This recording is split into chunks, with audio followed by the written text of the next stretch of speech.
Okay, in this question, we are still working on applications of vectors. And this time, all distances are relative to the origin O. Distances are measured in meters, and time is measured in seconds. An antelope runs across flat ground, and his path is given by this equation here.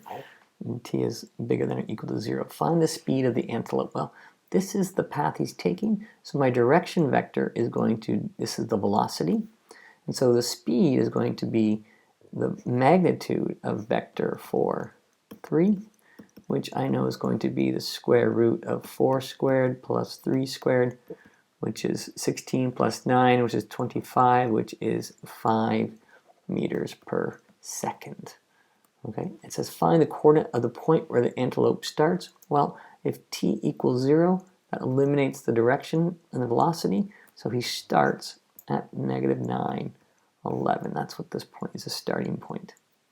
It says find the coordinate of the antelope's position after 4 seconds.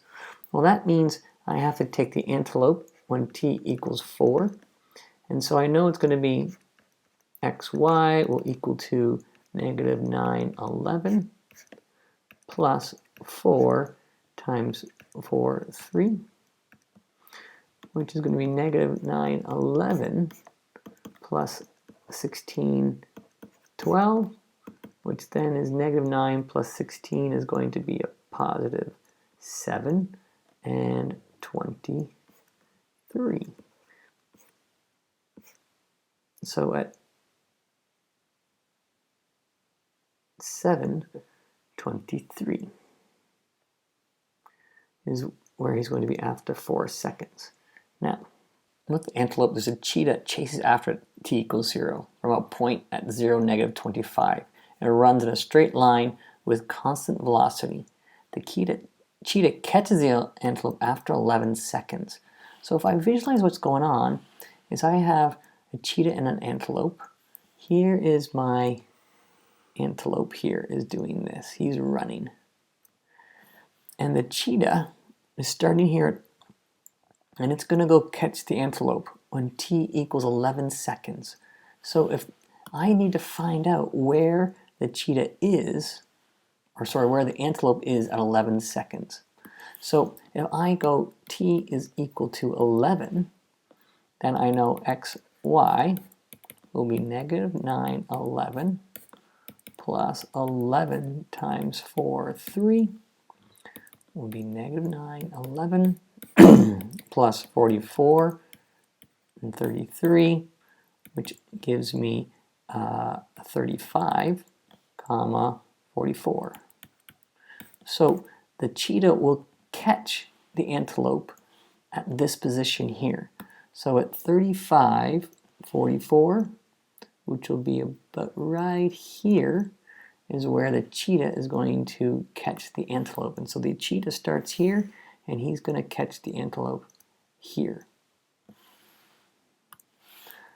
And so find the where he catches the antelope. That's D part. We've done that already. This is D. E part now says find the speed of the cheetah. Well, at 11 seconds it's here. Well, I need to find the direction vector of the cheetah and then adjust it down to fit at 11 seconds being at this position here. So let us find the direction vector of the cheetah. I know he starts off at 0, -25, and he goes to 35, 44. And that is when he is t is equal to 11. So I know that 35, 44 is equal to 0 -25 plus 11, and we'll call it AB. Here is my direction vector. And so if I subtract over this particular point, which will be 35 minus 0, and 44 minus -25 would be plus 25, is equal to 11a over 11b. And so I get 35 is equal to 11a. And here I get 69 is equal to 11b. And so I know A is equal to 35 over 11, and b is equal to 69 over 11. And so this is the velocity vector of the cheetah. And so if I want to find the magnitude of this vector, 35 over 11 and 69 over 11, finding the magnitude, I'm going to square each of these.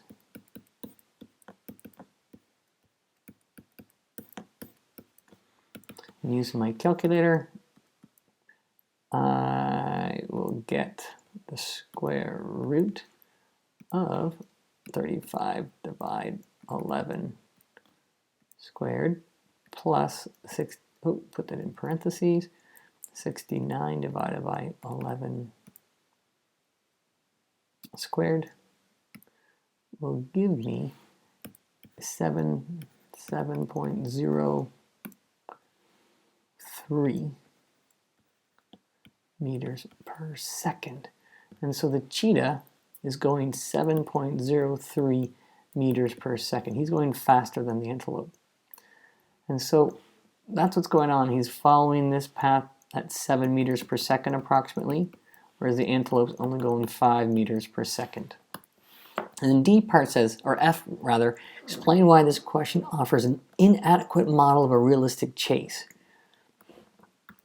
Well, if I think about that, I know that if this is the cheetah and this is the antelope, as soon as the antelope sees the cheetah, he's going to start to bend away from him. He's not going to keep going a straight line. And so the fact that it's a straight line, initially it might be, but as soon as that antelope sees the cheetah, he's going to bend away. And so that's why this is not a realistic model of cheetahs and antelopes.